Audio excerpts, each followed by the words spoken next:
Hello, my lovely book friends, and welcome back to my channel. So I have missed you guys so much. I have missed y'all so much. So let me just say something. It's not even that it's been a long time since I filmed. It's been a long time since I have filmed, felt good about something, and have uploaded it, right? It has been a very long time, and I'm very happy to sit down and sound good again, feel good again, and have something that I'm excited to talk about today. So I've had several videos that I wanted to do. And then I told y'all on Instagram, if you saw my Instagram story the other day, I spent a good chunk of time being congested. And then even when I was starting to feel better, it's like, you know, that lingering nasally sound that you can kind of have long after you've had a cold, that stuck around for a long time. So everything I filmed, I did not like the sound of my voice. And honestly, I'm pretty sure y'all would not have cared as much as I would have cared, but editing it and listening to myself, I was like, I'm not. Cut the camera. So unfortunately, a lot of my long content ideas for February just kind of went to plop. And, it's fine. We keep pushing forward. We keep moving on. The reality is it has been a very fulfilling Black History Month for me. I've gotten to do some really cool things. I've really just indulged myself in all of the Black history things. I love filling my head with knowledge. I like learning throughout the year, right? But it's something about February that just makes me just so enormously proud to be a Black woman and to know that my history, my legacy is just so full of richness and innovation and struggle and heartache and triumph and victory. It's just something so overwhelmingly powerful about that in February. And I love to read more about that and just find other things about my history that I would not have known. There's so much African-American history. There's so much Black history in general that we don't know. You know what I mean? Every year, even at my big age, every year in February, I have found out more things that I didn't know the year before that I can take with me. And throughout the year, I'm learning more about and going down my little rabbit holes about something I found out in February, right? So Black history is not just in February. Black history is year round. It's 365, right? But something about February, that emphasis in the celebration of Black history, I absolutely love. I absolutely adore it. And I'm sad that this is the last day of it. So this is something I wanted to do at the top of the year the top of the month that I did not get a chance to do. So we're gonna do that here. We're just gonna briefly go over Black History Month because though it's the end of the month, it is never too late to know the history of Black History Month. So for those of you guys that may not know, Black History Month was not always a month. It actually started off just being a week. It was called Negro History Week. And it was established in 1926 by Carter G. Woodson, he was a historian, he was an educator, he was also the founder of the Association for the Study of Negro Life. So he started Negro History Week because he realized that there was very little acknowledgement, if any acknowledgement, of history, of specifically Black history, because Black history is American history. So to have a whitewashed version of history is not to have history. It's not complete, it's not correct, it's not comprehensive. So with this knowledge, he built Negro History Week with the intention of educating those that did not know much, if anything, about Black history. So the reason it was in February, specifically, it was in the second week of February, was because during the second week of February, we have two important birthdays of two very important monumental heroes in African-American history that helped fight for African-American freedom and civil rights. We have Abraham Lincoln and we have Frederick Douglass. Both of their birthdays are in the second week of February, so that is why it started in February, specifically the second week. So how did we get from a week to a month, you ask? In the 1960s, during the civil rights movement, there was an enormous push, amongst other things, to make Negro History Week a month-long celebration. By the time we get to 1976, President Ford finally acknowledged it and made it official that February would be Black History Month. It happened in 1976, which is specifically when it was the U.S. bicentennial. So it was a pretty big deal to make this a recognizable month celebrating Black history. Now, since then, there has been a push to have a Black History Month on a global level. So we are only talking United States history, right? But now we've experienced where Canada has their own Black History Month as well, the United Kingdom, Ireland, and Germany, and all of those happened way later. I'm talking 1980s and so forth. So that's just a little bit of history about the start of Black History Month, why it's in February, how it came to be for anyone that may not have known. Of course, I urge you in your own time to do more research about Carter G. Woodson, who founded Negro History Week to even begin with, and to find out more about different people that helped push for this to be from a week to a month, because that alone is its own branch of history that I feel like we need to know more about, the actual origin story of Black History Month. That's our history lesson for today. Let's move on to our February wrap up. So this month has not been a great month for me reading wise. For one, February is a short month and it is jam-packed with a lot of things in my personal life, as well as I got sick. So a lot of time really wasn't, and also, let me tell y'all something. So I put several holds on Libby for different books I thought I would be able to read in February, like way back in January and December. Some of them still like on hold for, so I didn't get a chance to listen to them. And then some holds became available of books I simply just didn't want to read in February. Like, it's no offense to the book. It's just there are books that like I didn't want to read in February, because my primary goal for this month was to read Black history books. So whether that's historical fiction, whether it's books by Black authors, whether it's fictional, non-fictional, it didn't matter. I just wanted to be surrounded by Black literature. On the topic of Black literature, before we go into the wrap up, I do want to say, please be cautious and aware as we purchase books in this political climate. If you can, support the authors via their direct websites. I actually mentioned this in my deep dive of the Love Songs video, which we'll get to later. It's not up yet because I'm still editing that one.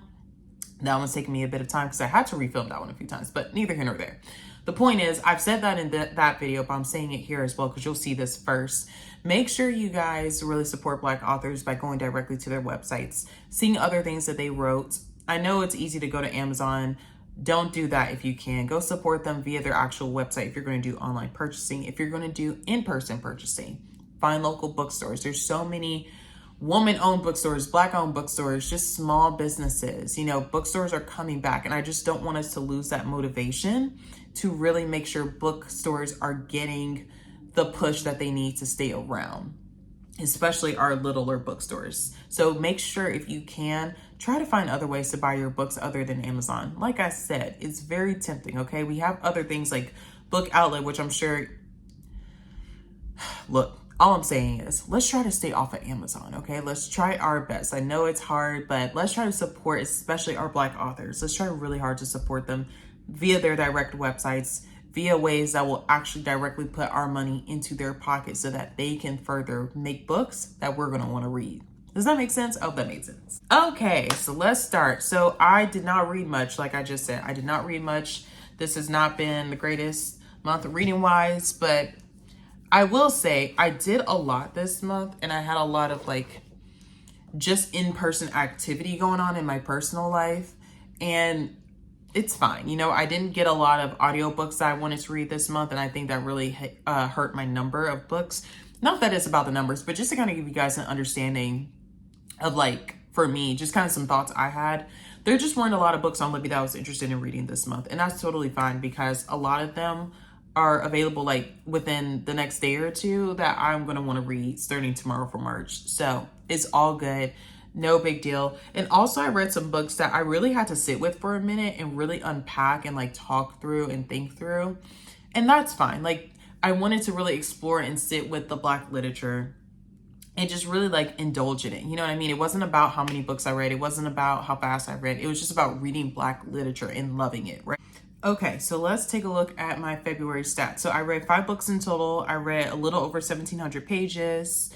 Primarily, I read historical fiction. That checks out. So my average rating is not accurate on here because I completely forgot to rate my books on Storygraph. So I would be willing to guess my average rating is probably a 4.25 for February. I'd be willing to bet because I read pretty much all 4. No, I read a 4-star, 4.5s, and 1 5-star. So yeah, it should be about a 4.25. I don't know. I can't math that right now. I'll put it on the screen because I'll calculate it after the fact.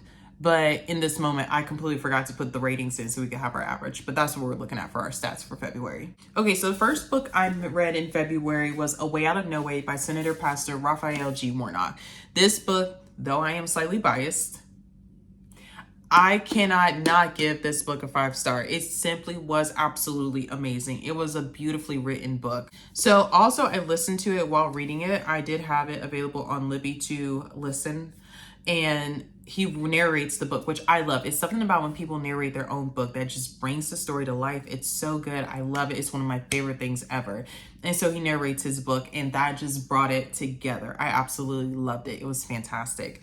So this is a book that Senator Warnock wrote, just detailing his entire story from a young child onwards to becoming a minister, a pastor, you know, his college journey, all the way to his current professional adulthood life. And it was just so beautifully and humbly told. It was just so nice. There are some books that I feel like try too hard to be inspirational. This is just my opinion. But I feel like there's some books that try too hard to be inspirational. And the reason why I say that is I feel like when people are just like, I hope this inspires you to be great because I came from nothing and I became the best. I'm not saying overtly that's what people do, but some books I feel like try too hard to be inspirational and try to motivate you by, I don't know. It's just not, I don't know. I like the more, I don't know. I don't know where I'm trying to go with this, but like, I just feel like there's some books that are literally trying so hard to be inspirational that they miss the mark entirely because they're like shoving it down our throats that it's like, you should be inspired by my story. My opinion. Furthermore, my opinion on this book is that that's not the case here. You know, it's just a man talking about his life story and how he just followed his dreams. He followed his goals. He stayed the course. He pivoted where he needed to. He tried his best. He didn't have much to work with. He just kept climbing his ladders. He did the best he could, and it paid off. Like, it's just such a humble story, but it's so fulfilling because that's what's inspirational about it. He's just a person, and he calls himself just a person. You know, he's just like, I'm just a person. Like, I'm just a kid that grew up in Savannah, Georgia, that had big dreams, big plans, had a lot of disappointments along the way, but still figured out how to make something of myself. Amazing story, right? So I just love the fact that, in my opinion, Senator Warnock is a very good speaker. He's a very good writer. And I know obviously he had, you know, professional editorial help, but this is his story. You know, I feel like this book was well organized. I feel like I could follow along very easily. I feel like I knew exactly where we were in the timeline. And those things matter to me when it's, you know, an autobiographical book. Like, those things matter. Like, where are we in time? What's going on? Like, I just like when it's easy to follow because it's your life. So I want to make sure I understand what's going on correctly, right? So the organization was very good. It was well worded, well written, well narrated. Like, it was just structurally a very sound, very good book. The contents were awesome. Like, there were some very high funny moments, like very high points of like historical, amazing moments. And, you know, there's just some very humble moments of just hanging out with his siblings and talking about the games they used to play and, you know, some of his heartache, some of his, you know, personal problems and some things that deeply troubled him. And I think just that emotional depth of the book as well is what made this such a good read. I mean, it was just very good to just kind of be reminded that it's okay to pivot. It's okay to start fresh. It's okay to have to reconsider some things. It's okay to dream big. And though it didn't happen the way you thought it was going to happen, just try something else. Try to pivot. Try to figure out what else could work. You know, what is the lesson to be learned in these mistakes, in these missteps and all the things. And it was just such a good reminder of just never giving up. And truly, it goes off of the title, Finding a Way Out of No Way, you know, and it was an amazing start to February. It really put me in a good headspace. It really, it emotionally made me feel a lot lighter when I finished the book. And if you know, I had a rough January. So to start off February with this type of a read and this type of a book and feeling, it was absolutely a 5-star read. Absolutely. So the next book I read after I finished A Way Out of No Way was Let Us Descend by Jesmyn Ward. So I actually did have the physical copy of it, and I had the audio copy of this one as well. The unfortunate part of this one is I actually just let someone borrow my book and completely forgot about the fact that I would be filming this. So I don't have the physical copy here to show you guys, but you'll see it on the screen on either side of me what the book looks like. And also, I already have a review of this book on my Bookstagram, so you probably have already seen a general idea of how I feel about this book. I did thoroughly enjoy this book. Now, I have discussed this book and this author with several friends of mine, and I have been told that there are some books that they've read just from various people that they did not like by Jesmyn Ward and felt like it just wasn't good. So I actually went into this a little, just slightly nervous about what my experience would be like with this book. But in my opinion, I have not read anything else by Jesmyn Ward. This is literally my first book by her that I've ever read. This was good. This was really, really, really good. And it makes me nervous because I'm just like, if I read something else by her and not like it, I'm going to be sad. But this was so good. So this one I know was a 4.5 star. This one was 4.5 easily. So this was a very difficult book to try to do a reading vlog for. And that's why I gave it up. Like I realized real quickly, this is not the book to do a reading vlog about. This book here is so slow. It is so slow paced. It is so slow. It is so heavy. It is sad. It is emotional. I know on some sites and like on Storygraph, it says it's medium pace. Girl, it's slow. But let me explain. I said this on Bookstagram, but I'm saying it more in depth here. We have to be very careful. We have to be very careful that we do not fall prey to the way society works. We love anything fast paced because society is fast paced. And let's be honest, like we, as bookworms, we like short chapters, a lot of us. I know I like short chapters. I like books that make me feel like I'm making progress through the book. But we have to be very careful not to forget that there is a place for books that are slower and medium paced that rightfully should be. This is a book where it should not be fast paced. The whole premise of the book would be lost if she tried to make this like a faster paced book. It would have lost everything. It would have lost every single point that this book was trying to make. So when we think about stories of slavery, when we think about the past and the history of slavery, right? Sometimes I feel as though we lose the fact that these people traveled on foot. These people were chained, and there were chains of slaves. Long, long, long chains of slaves that had to walk from place one to place two upon getting sold. Think about the fact that in our modern day world, we ride bikes, we get in cars, we have public transit, like we have so many modernized ways of transporting ourselves from point A to point B, right? When you're walking on foot, right, it takes you much longer to get places than you would if you were in a car. So imagine how long it would take you if not only are you walking from one state to another whole state, but you're not going on your own time. You're chained. So your pace is determined by the speed of the person in front of you, the person behind you, as well as the people beside you, making sure that you stay in line. So even if you want to stop, but everyone has to keep moving, you don't get to stop. If you are in pain, you don't get to stop. If you trip and you're dragged, you don't get to stop. You have to stumble and get up. This book is talking about the journey of a young slave girl from one state to another.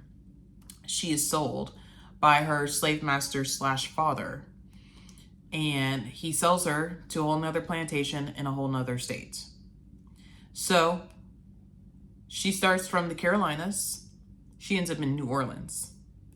That's already a couple of hours of a drive. Not even a couple. That's a long drive to go from the Carolinas to New Orleans, right? So imagine on foot. This book should be slow.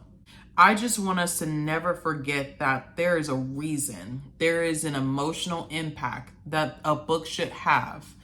And sometimes it is understood by the pace of the book. I feel like this book would be horrible if it were any faster paced than it was. So many of these 300 pages are literally just this young girl, her name is Annis, of Annis literally walking waking up, walking. It's about her walking, looking around and just trying to find something in nature to keep her motivated to just keep moving. It talks about how she's trying to help the girls in front of her when they slip and fall by, trying to raise their hands up to hoist them up so that they can get back up. She talks about how she was fortunate enough to know how to manage through water, because you gotta think, they literally traveled through rivers. Like, these people did not care about these slaves. They were not even seen as human, right? So as the white men on the horses are just trotting through the river, or going around and going other ways or hitting a bridge, the chained slaves are literally going through the water, and some of them can't swim, so they're gasping, they're choking, they're drowning. And this one girl is thinking through everything she's ever learned and trying to keep herself afloat. It's literally her day-by-day journey, right? And I just think we need to sit with that for a minute and understand that I feel like if anyone were to complain about the speed of this book, they missed the whole point. It is supposed to be slow. Our ancestors did this. When they were sold, when they were removed from family, when they had to go from place to place, do you think they could just Uber to the next plantation? Like, did y'all forget the beginnings of our history? She talks about how much she endured as far as the physical aspects, but also the mental and the emotional aspects. And it has to be dragged out. She didn't get a chance to say, well, I don't want to walk today. She didn't get a chance to say, hey, I need some sleep. She didn't get a chance to say I'm thirsty. She didn't get a chance to do all of that. So why should we read a book and complain about, oh, this is taking too long? How do you think she felt? Very humbling. I will say the speed of this book is a very humbling, but very amazing points that I want to make about this book. So to summarize further, yes, she is sold from point A to point B, but what makes this book so cool is that there is some magical realism in the book, right? So she is guided by ancestors, and at first she's like, surely these are not people that I'm just seeing floating around me. No, they really are her spiritual ancestors. These are people that are here to guide her and help her through this journey. And that is where I'm going to leave you with the book. It is the story of a young slave girl and her journey from point A to point B with the help of her ancestors. It is such a beautiful way to tell the story of, and when I say to tell the story of slavery, I'm not saying that she's making slavery beautiful. It's how you take the fact that even back then, the slaves were calling on their ancestors. What did that look like for them? What were they pulling from? Where was their inspiration? Where was their motivation? What kept them going? What kept the slaves going? Because we always think about the slave as our ancestors. What did they have to lean on? What spiritual and emotional and mental elements did they have that kept them from just losing it completely? And some did, and some chose to say, I won't go through this. My lineage will not have this. Bye. Cool. But for those that had to endure this, where did they pull their strength from? And I think this is such a beautiful way to acknowledge that. But yeah, solid 4.5 stars. I would recommend it to anyone. It was absolutely fantastic. I do feel like because it's the only Jesmyn Ward book I have read, this is going to be the book I'd recommend. I'm interested to read more of her. I do plan on reading more of her books this spring, just to get a sense of what, people were telling me, just to kind of inform my own opinion of her. Maybe it's just a writing style thing. I'm not really honestly sure. Maybe this simply was just one of her better books. I honestly don't know. But I will say I would highly recommend this book. It was beautiful. It was absolutely beautiful. So that was that on that. So the next book I read once I was done with that one is called Mrs. Wiggins. So you probably don't remember this. I wouldn't expect any of you guys to remember this, but I posted this on Christmas Day. I was actually gifted this book by somebody that follows me on my Bookstagram. I'm going to add her Bookstagram right here. Oh, wait. So there's a second book? Why didn't I know this? Hold on. I really didn't know there was a second book. Everyone needs, please hold 2 seconds. Hold on.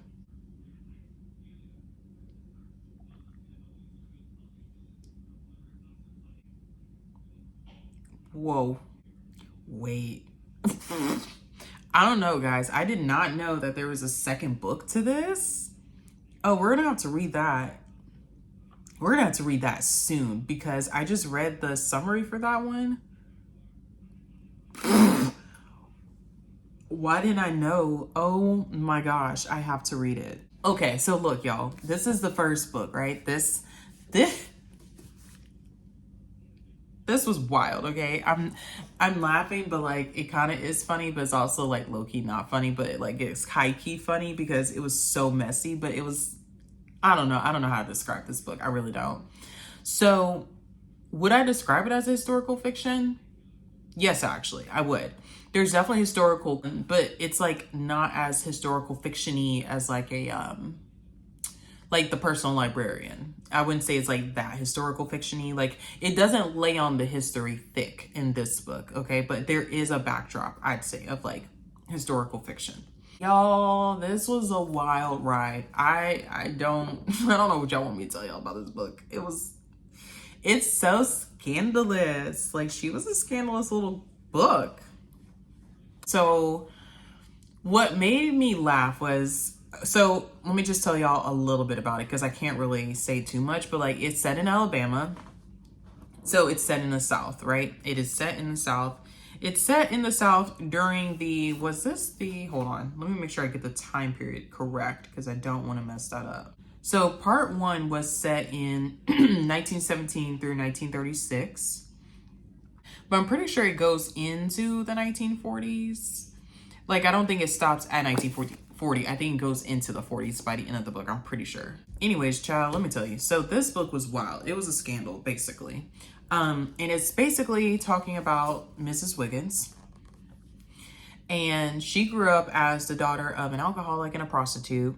And she wants to make a better name of herself, right? Because just being their kid already set like a bad reputation for her that she did not ask for, right? She didn't even do anything to deserve this, but just being the offspring of two people that are living very dirty lifestyles, if you will, very unchurch-like, very sinful lifestyles, already off rip, she's just in a bad position, okay?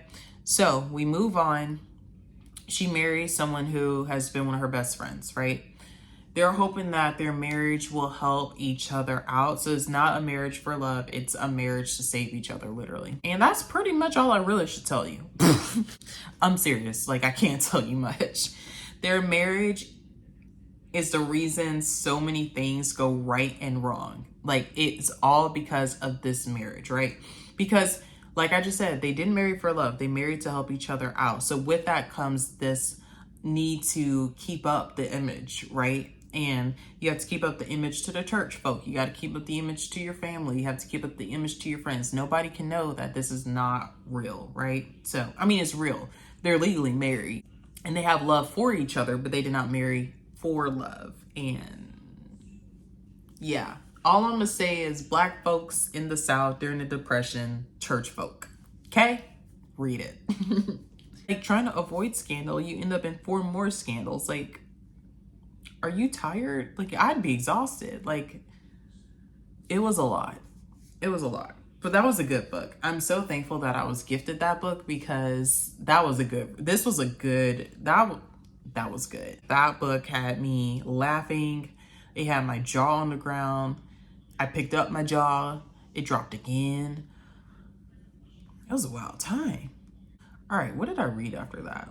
Let's look. Oh yeah, so then we read Cast. Where is Cast? This one,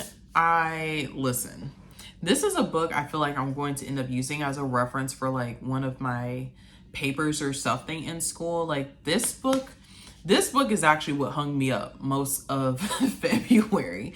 It is 400 and some pages. Let me tell you, there's a lot of text in this book, okay? Because first of all, the actual book itself was done at page 375. And then you still have all of this. This is the epilogue. These are the acknowledgments, the notes. Girl, worth it though. It was just a lot. It was dense. It was dense. That's the word. It was a very dense book. Nonfiction, political, historical, psychological, sociological, all the things. I feel as though when you have a book like Cast, you cannot deny racism. Like, I don't understand how there's still people walking around this world saying racism doesn't exist. Because this book literally tells you that it's very prevalent. Like, obviously, I know it's prevalent. But like, I just find it very fascinating how people are like, yeah, racism doesn't exist. What do you mean? Like, by existing, I'm in a caste system. We're all in a caste system that was already put into place long before our existence even started, right? So at the start of the United States history, as we know, there was slavery and all the things, and, you know, completely obliterating a whole people group that was here before the white man took it, right? So we already have that in play. Furthermore, we also know that there was a transatlantic slave trade. Slaves came here, built the states on their back. Literally, the slaves built the states. Now, with that, you know, slaves were already brought in as lesser than. The reason that they were slaves is because they were already viewed as lesser than, right? They were not viewed on the same playing field as the white man. So at the beginning of this whole ordeal of American history, the white man was the leader. He was the head of it all, right? Anything that wasn't that was not good enough, was not equal, was not the same. So that includes women. You know, women were already lesser than, but then you add your color into it and you're really lesser than. So a caste system was formed. And normally when we think of the word caste, C-A-S-T-E, we think of the Indian culture of caste, which she addresses and talks about those historical points of like Indian caste system. But as it relates to the United States of America, we also have a caste system. Because of the way it was formalized all that time ago, of the white man being at the head and everyone else being below him, it's been something that has been perpetuated for forever, generations and generations and generations since. So to the point now where psychologically, when one looks at me, they automatically, no matter how subconscious it is, they do see that I am a Black woman and I am already at a certain level in the caste system. It's unavoidable, even if it's at your like lowest part of your subconscious. It's not avoidable. Like, people will automatically see color, gender, you go here. And that's what the book talks about, is that is how these cycles and these systemic problems are perpetuated, is because there is a caste system that is to be kept in place, because without the caste system, the white man loses his power, and the white man is not going to lose his power. So this book just really talks about the historical context of that, in case anyone was ever curious about, okay, I understand racism exists. I understand the slave trade brought, you know, Blacks over, amongst other things, and all these things. But how did we get to this formalization of the continuation of racism? Like, what is the formula? What is the algorithm that keeps this thing in play? It's the caste system. And so I just think it was just a very good eye-opener. It was a very informative book. Like I said, it was very dense, but it needed to be dense. It did take me a long time to finish this book because there was so much information in it. Like, it was dense, hun. It was dense, but worth it. And I just think that it needs to be required reading. I was telling some friends of mine about this book because you quite literally can't refute the knowledge in this book. Like, you can't. Like, I do think that the reason why we have so much dialogue surrounding the presence of racism is because people are in the parts of the caste system where the caste is beneficial.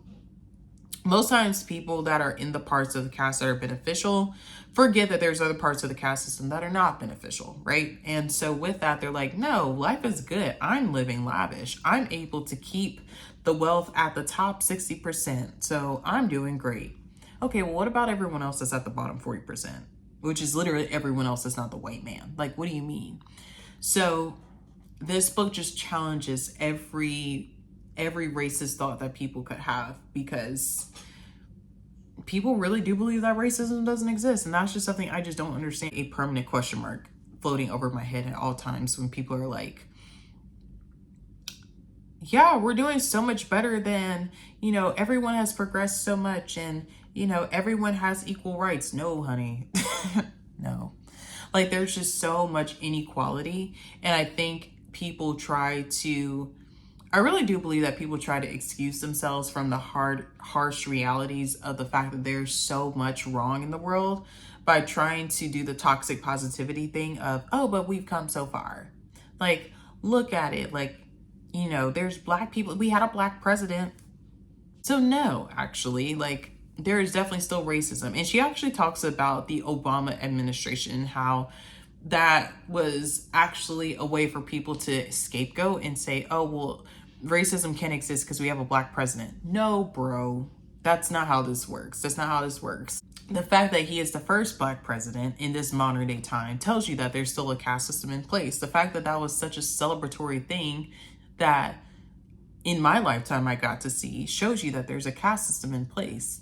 Like, if racism really wasn't a thing, even a few generations ago, we would have had a first black president long before Obama, okay? And a black woman one at that. It would have happened a long time ago.